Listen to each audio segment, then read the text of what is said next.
الحمدللہ نحمدہ ونستعینہ ونستغفرہ ونؤمن بہ ونتوکل علیہ ونعوذ باللہ من شرور انفسنا ومن سیئات اعمالنا من یہدہ اللہ فلا مضل لہ ومن یضللہ فلا ہادی لہ ونشہد ان لا الہ الا اللہ وحدہ لا شریک لہ ونشہد ان محمدا ابن عبد اللہ العربی الحاشمی الذی عبد اللہ ورسولہ ارسلہ کافۃ للناس بالحق بشیرا ونذیرا وداعیا الی اللہ باذنہ وسراجا منیرا۔ اے اللہ ہمارے رب، آپ ہی کے لیے ہر طرح کی تعریف، ہر قسم کی بڑائی و بزرگی، ہر طرح کی شان و برتری۔ میں بھی تعریف بیان کروں آپ کی اس یقین کے ساتھ کہ آپ کی تعریف کا حق ادا نہ ہو سکے۔ میرے الفاظ اور ریسورسز محدود اور لمیٹڈ، اور آپ کی ذات لامحدود۔ آپ کے احسانات اور کرم بے شمار، آپ کی صفات ان گنت کہ زمین کے سارے درختوں کے کاغذ و قلم بھی بنا لوں اور ساتوں سمندروں کی سیاہی اور انک بھی بنا لوں تو بھی میرے رب آپ کی صفات، آپ کے کلمات پورے نہ ہوں۔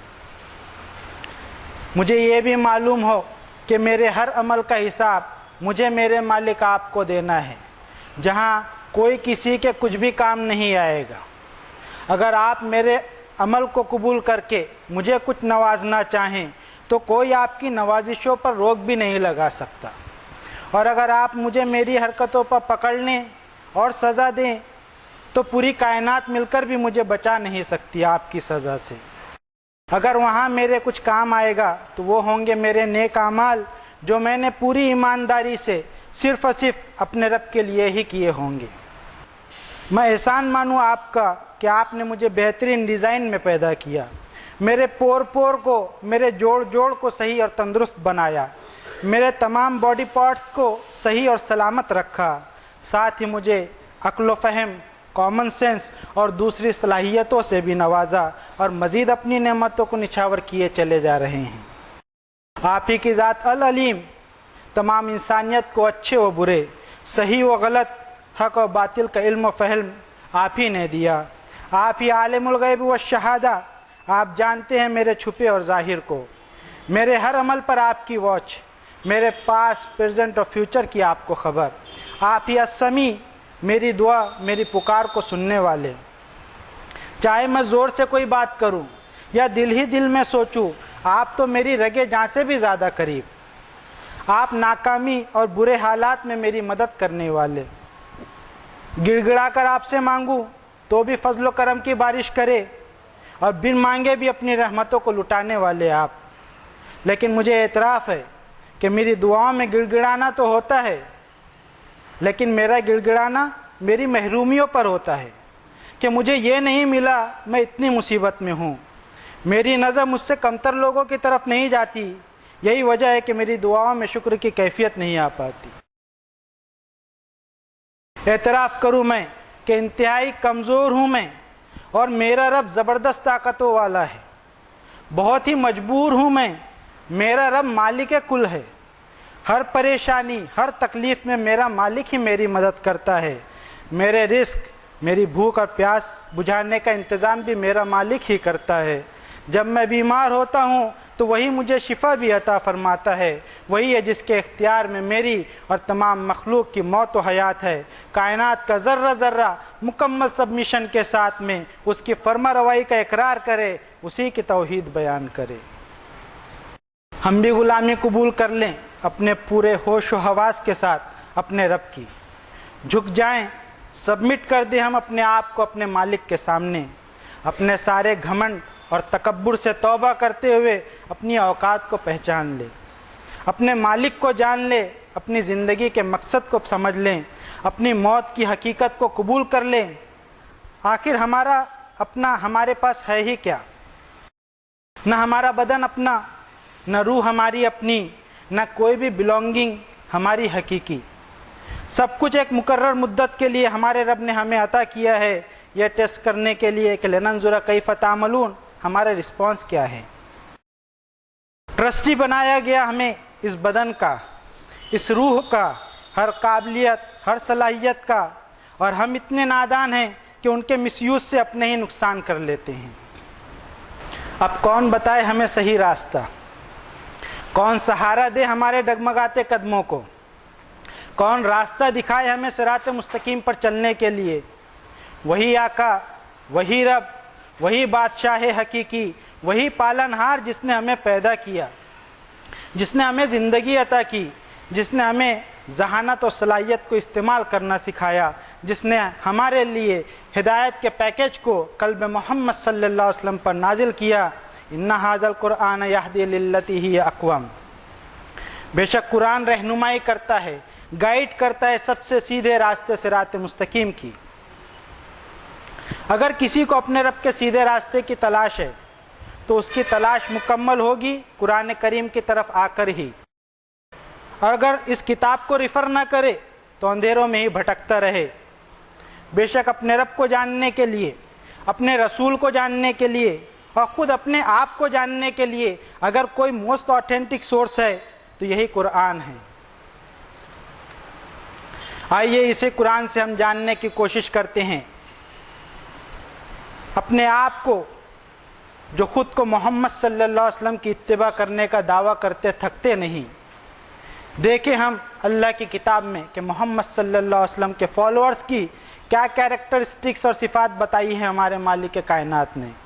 فرمایا ہمارے مالک نے 48 نمبر کی سورۃ شریفہ سورۃ الفتح کی 29 نمبر کی آیت میں، محمد الرسول اللہ والذین معہ اشداء علی الکفار رحماء بینہم تراہم رکعا سجدا یبتغون فضلا من اللہ ورضوانا سیماہم فی وجوہہم من اثر السجود ذالک مثلہم فی التوراۃ ومثلهم في الانجيل كزرع اخرج شطأه فآزره فاستغلظ فاستوى على سوقه يعجب الزراع ليغيظ بهم الكفار وعد الله الذين آمنوا وعملوا الصالحات منهم مغفرة واجرا عظیما۔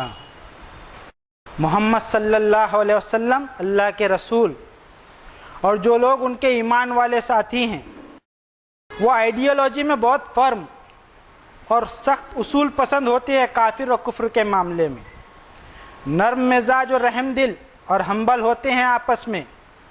تو دیکھے گا انہیں رکوع و سجود کی طرح ہمبلنس ہوتی ہے ان میں، چاہے وہ اپنے رب کے فضل اور رضوان کی تلاش میں ہی ہوں۔ ان کی پہچان یہ کہ ان کے چہروں میں اثرات ہوتے ہیں سجدے اور سبمیشن اور نرمی کے۔ ان کے اوصاف کی یہ مثال التورات میں بیان ہوئی، اور الانجیل میں ان کی مثال اس کھیتی کی طرح بیان ہوئی جس نے ابتدا میں اپنی کونپل نکالی، پھر وہ قوت پکڑنے لگی اور وہ موٹی اور مضبوط ہونے لگی، اور ایک وقت میں وہ اپنی مضبوط جڑوں پر اپنی فرمنس کے ساتھ کھڑی ہو کر کسان کے دل کو سکون دینے لگی۔ اسی طرح ان ایمان والوں پر کافروں کو غصہ آ رہا ہے، لہٰذا ان میں سے جو اپنے ایمان پر پوری ایمانداری سے جمے رہے اور نیک اعمال کرتے رہے ان کے لیے اللہ کی طرف سے مغفرت اور اجر عظیم کا وعدہ ہے۔ آیت کے پہلے حصے میں فرمایا کہ محمد الرسول اللہ صلی اللہ علیہ وسلم۔ اس سے یہ بات تو واضح ہو گئی کہ محمد صلی اللہ علیہ وسلم بھی ویسے ہی ایک رسول ہیں جیسے دوسرے رسول ہو گزرے ہیں، نہ ہی آپ کسی نبی اور رسول سے سپر ہیں اور نہ ہی کوئی آپ سے کمتر، لہٰذا ہمارا قول و عمل یہ ہو کہ لا نفرق بین احد من رسلہ، ہم اللہ کے کسی رسول میں کوئی بھی فرق نہیں کرتے، ہمارے لیے سارے ہی رسول ایک جیسے ہیں۔ اب ہمیں یہ دیکھنا ہوگا کہ وہ کون سے اعمال ہیں جو محمد صلی اللہ علیہ وسلم کی اتباع کرنے والوں کی زندگی سے ریڈیٹ ہونے چاہیے۔ آپ کی اتباع کرنے والوں کی پہلی صفت بتائی ہمارے مالک نے کہ اشداء علی الکفار، وہ لوگ کفر کے معاملے میں سخت اصول پسند ہوتے ہیں، توحید کی آئیڈیالوجی میں فرم ہوتے ہیں، اس میں کسی قسم کا کوئی کمپرومائز انہیں قبول نہیں، یہاں تک کہ اپنے من میں آنے والی کفریہ سوچ کے سامنے بھی فرم رہتے ہیں، اور جو چیز رب کی نافرمانی کی طرف انہیں اکسائے اس سے بھی وہ خود کو دور رکھتے ہیں، اس لیے کہ انہیں معلوم ہوتا ہے کہ مرض سے سختی کرنی ہے، مریض سے نہیں، کیونکہ اگر مریض کے ساتھ میں سختی کریں گے تو علاج نہیں کر پائیں گے۔ ویسے ہی آپ کے ساتھی کفر کے معاملے میں سخت ہوتے ہیں، کافروں کے ساتھ نہیں، کیونکہ انہیں معلوم ہوتا ہے کہ دین ہر ایک کا اپنا پرسنل معاملہ ہے۔ یہی وجہ ہے کہ آیت کے اگلے حصے میں ان کی دوسری صفت یہ بتائی کہ رحماء بینہم، آپسی معاملات میں وہ انتہائی رحم دل اور نرم مزاج ہوا کرتے ہیں۔ اس حصے کو بھی ہمیں سمجھنا ہوگا۔ ایسا نہیں ہے کہ آپلا مانوس والی سوچ رکھ کر اپنے والوں کے ساتھ میں تو نرم دل ہوتے ہیں لیکن غیروں کے ساتھ میں سخت دل ہوتے ہیں۔ دوہرا کردار اور کریکٹر آپ کے ساتھیوں کا نہیں ہو سکتا۔ بے شک ایک دوسرے کی سوچ اور آئیڈیالوجی مختلف ہو سکتی ہے، لیکن انہیں یہ پتہ ہوتا ہے کہ انسانیت کا جو کارڈ ہے وہ کبھی ٹوٹے گا نہیں، اور اسے ہی جوڑے رکھنے کا حکم انہیں ان کے رب نے اپنی کتاب میں بارہا دیا کہ والذین یصلون ما امر اللہ بہ ان یوصل، اور اس کا بیسٹ ایگزامپل ہے ماں باپ کے ساتھ معاملہ کرنے کا۔ اگر خدا نہ خواستہ ماں باپ کی آئیڈیالوجی الگ بھی ہو تو تم اپنی آئیڈیالوجی میں فرم رہنا، لیکن وصاحبہما فی الدنیا معروفا، ان کے ساتھ ویوہار نارمل رکھنا، کیونکہ دین اللہ اور اس کے بندے کے بیچ کا معاملہ ہے، لیکن اخلاق ایک بندے کا دوسرے بندے کے درمیان کا معاملہ ہے۔ یہی چیز ہمیں ملے گی آپ کی تربیت یافتہ صحابہ کے واقعے میں کہ وہ جہاں جہاں گئے اپنے اخلاق و کردار سے لوگوں کے دلوں کو جیتا، کیونکہ وہ اس نبی کے انڈر تیار ہوئے جن کا کردار اتنا اونچا تھا کہ آپ کی دعوت کا انکار کرنے کے باوجود امانتیں تو محمد کے پاس ہی رکھوانی ہیں، کیونکہ انہیں بھی یہ یقین تھا کہ محمد نے آپسی معاملات میں کبھی بھید بھاؤ نہیں کیا، نہ آپ نے خود کیا اور نہ اپنے ساتھیوں کو بھید بھاؤ کرنا سکھایا۔ انہوں نے اپنے اور غیر کا فرق کبھی نہیں سکھایا، کیونکہ انہیں ان کے رب نے جو وحی بھیجی اس میں ان سے کہا کہ وَاذْكُرْ أَخَا عَاد، اے نبی عاد کے بھائی ہود کا تذکرہ کرو۔ پر جب ہم نے اللہ کی کتاب کو چھوڑا، اس کے نبی کی سنتوں کو چھوڑا، تو ہمارا ذہن یہ بن گیا کہ لیس علینا فی الامیین سبیل، غیروں کے بارے میں ہم سے کوئی پوچھ نہیں ہونی، اور ہماری اسی سوچ نے آج ہمیں اس گھاٹ پر لا کھڑا کر دیا ہے کہ ہمارے سروائیول پر ہی نشان لگ گیا ہے۔ آیت کے اگلے حصے میں محمد صلی اللہ علیہ وسلم کی فالوورز کی اگلی کوالٹی یہ بتائی کہ تراہم رکعا سجدا یبتغون فضلا من اللہ ورضوانا، چاہے اللہ کی عبادت میں مشغول ہوں، چاہے روزی روٹی کما رہے ہوں، دونوں ہی حالتوں میں ان کے اندر نرمی ہمبلنس ہوتی ہے، اور وہ دونوں ہی حالتوں میں اپنے رب کو راضی کرنے کا مقصد رکھتے ہیں۔ یہی وجہ ہے کہ ان کے بارے میں ان کے رب نے فرمایا رجال لا تلہیہم تجارۃ ولا بیع عن ذکر اللہ واقام الصلاۃ وایتاء الزکاۃ، یہ ایسے لوگ ہوتے ہیں جنہیں اللہ کا ذکر، اس کی موجودگی اور ایور پریزنس ہونے کا احساس کبھی غافل نہیں کرتا، چاہے وہ تجارت اور لین دین کر رہے ہوں یا پھر عبادت کے نظام کو قائم کرتے ہوئے تزکیے والے اعمال کیوں نہ کر رہے ہوں۔ یہی وجہ ہے کہ آیت کے اگلے حصے میں ان کی یہ صفت بتائی کہ سیماہم فی وجوہہم من اثر السجود، ان کے ویوہار، ان کی باڈی لینگویج میں تمہیں ڈاؤن ٹو ارتھ رہنے والے آثار دکھیں گے۔ تکبر اور گھمن ان میں نہیں ہوگا، عقل اور بڑپن بھی ان میں نہ ہوگا، اس لیے کہ انہیں معلوم ہوتا ہے مٹی سے بنے ہیں، واپس مٹی میں ہی مل جانا ہے، کوئی چیز بھی تو ہماری اپنی نہیں، تو تکبر کس چیز پر کرے؟ نہ ہماری سانسیں ہماری اپنی، نہ مال و دولت۔ یہ الگ بات ہے کہ انسان اسے ملی ہر چیز کے بارے میں کہتے ہیں کہ یہ میرا ہے، یہ میرا ہے، لیکن اللہ تعالیٰ اسے بار بار یاد دلاتا ہے وَنَرِثُهُ مَا يَقُولُ وَيَأْتِينَا فَرْدًا، انسان جس چیز کو اپنا سمجھا ہوا تھا اس کے حقیقی اونر تو ہم ہی ہیں، اور بے شک انسان ہمارے پاس خالی ہاتھ اکیلا ہی آنے والا ہے۔ تو رب تعالیٰ اس سے پوچھیں گے وَلَقَدْ جِئْتُمُونَا فُرَادَىٰ كَمَا خَلَقْنَاكُمْ أَوَّلَ مَرَّةٍ، ارے تم تو ہمارے پاس ویسے ہی اکیلے آ گئے جیسے ہم نے تمہیں پہلی بار پیدا کیا تھا، نہ تمہارا حسب تمہارے ساتھ ہے، نہ تمہارا نسب تمہارے ساتھ ہے، نہ دوست ہے، نہ رشتہ دار، نہ جماعت ہے، نہ حکومت، اور نہ ہی شفاعت کرنے والے، اور نہ ہی مددگار۔ پھر کھیتی کی مثال دے کر محمد صلی اللہ علیہ وسلم کی دعوت اور کام کو بتایا۔ کزرٍ اخرج شطأہ فآزرہ فاستغلظ فاستوى علی سوقہ، یوجب الزراع لیغیظ بہم الکفار، جس طرح کسان زمین میں بیج بوتا ہے، پھر اس بیج سے زمین سے ایک چھوٹی سی کونپل نکلتی ہے، پھر دھیرے دھیرے وہ بڑھنے لگتی ہے اور اس میں مضبوطی آنے لگتی ہے، اور ایک وقت یہ آتا ہے کہ وہ اپنی مضبوط جڑوں پر ایک تناور پھلدار درخت اور لہلاتی ہوئی فصل کی صورت میں نظروں کے سامنے ہوتی ہے، جو کسان کو بہت خوش کرتی ہے۔ اس مثال کے ذریعے اللہ تعالیٰ نے کہا کہ محمد نے بھی ایمان کا بیج بویا، جس سے ایمانی پودے کی ایک کونپل نکلی، جس کو محمد نے دیکھ ریکھ کیا تو لوگ اس سے جڑتے گئے، اور ایک وقت یہ آیا کہ وہ پودا آج ایمانی درخت کی صورت میں موجود ہے۔ کہاں تو ایک وقت یہ تھا کہ ایک ایک آدمی بات سننے کو تیار نہ تھا، اور آج وقت یہ ہے کہ یدخلون فی دین اللہ افواجا، فوج در فوج لوگ داخل ہو رہے ہیں۔ تو اپنی محنت کے نتیجے کو دیکھ کر خوشی منانے کا سلیقہ بھی سکھایا ہمارے مالک نے۔ فسبح بحمد ربک واستغفرہ انہ کان توابا،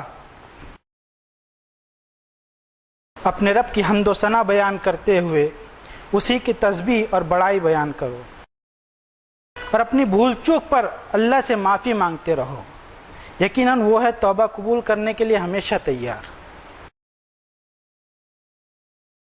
لہذا اپنی کسی بھی کامیابی اور اچیومنٹ پر اپنے رب کو کریڈٹ دینے کی عادت ہم بنائیں، تاکہ ہمیں یہ احساس رہے کہ ہم چاہے کچھ بھی کر لیتے، ہم اس کو حاصل نہیں کر سکتے تھے، اس لیے کہ الفاعل حقیقی اللہ، اصل کرنے والی ذات ہی اللہ کی ہے۔ اور بات یہاں بھی ختم نہ ہوئی، بلکہ فرمایا واستغفرہ، کہ اپنی غلطیوں کی معافی اپنے رب سے مانگو۔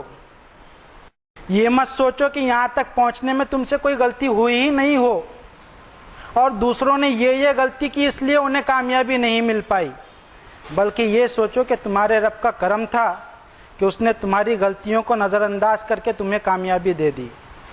اسی بات کو محسوس کرتے ہوئے نبیوں اور رسولوں کا اقرار یہ ہوتا کہ وما توفیقی الا باللہ، the achievement of my aim depends on the God only، ہمارا کام محنت اور کوشش کرنا ہے، نتیجہ اور رزلٹ پر سارا کنٹرول ہمارے رب کا ہے۔ اب ہم میں سے ہر ایک خود اپنے آپ کو چیک کرے کہ ہم جو محمد صلی اللہ علیہ وسلم کے فالوورز ہونے کا دعویٰ کرتے ہیں، کیا واقعی یہ صفات ہم میں ہیں؟ کیونکہ صرف دعوے سے کام نہیں چلے گا، کیونکہ آیت کے اگلے حصے میں فرمایا وعد اللہ الذین آمنوا وعملوا الصالحات منہم مغفرۃ واجرا عظیما، محمد کے فالوورز کا دعویٰ کرنے والوں میں سے جو لوگ اپنے دعوے میں ایماندار رہیں گے اور اپنے ایمان کو اچھے گڈ ڈیڈ سے بیک اپ دیتے رہیں گے، تو ایسے لوگوں کو ان کے رب کی طرف سے مغفرت کا پروانہ ملے گا اور انہیں اجر عظیم سے نوازا جائے گا۔ اللہ آپ ہمیں اپنی کتاب سے ہمیشہ جوڑ کر رکھیں، اپنی کتاب کی صحیح سمجھ دیتے رہیں، ہم خود کو آپ کی کتاب کی روشنی میں آپ کے نبی آخر محمد صلی اللہ علیہ وسلم کی اتباع کرنے والوں میں شامل کر سکیں، تاکہ یہ دنیا امن و سکون کی جگہ بن جائے اور ایمان کی بہار دیکھے۔ بارک اللہ لنا ولکم فی القرآن العظیم ونفعنا وإیاکم بالآیات والذکر الحکیم انہ تعالی جواد کریم ملک بر رؤوف الرحیم۔ اقول قولی ھذا واستغفر اللہ لی ولکم ولسائر المؤمنین فاستغفروہ انہ ھو الغفور الرحیم۔